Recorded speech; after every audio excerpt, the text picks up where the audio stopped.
Sa kabila ng mga bumabatikos, tinuloy pa rin ni Freddy Aguilar ang pagpapakasal sa kanyang 16 anyos na nobya.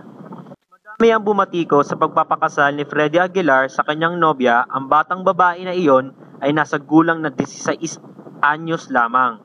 Minabuti naming humingi ng reaksyon sa campus ministry ng DLSUD.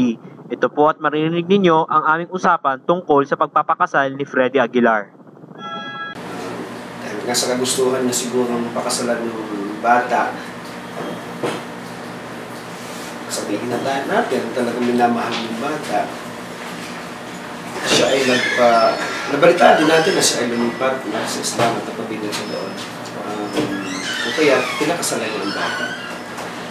Sa atin naman kultura at hindi lang sa kultura natin, maaari sa legal na sa batas na talagang hindi maganda, hindi naayos sa batas. Ayon kay Director Hill, di rin siya sang-ayon sa pagpapakasal ni Freddy Aguilar sa 16 anyos na babae dahil sa ito ay bata pa masyado. Dahil sa mga marami ding bumabatikos sa kanya maling ginagawa. Ako po si Carlos Salonoy, nagbabalita, Green FM News.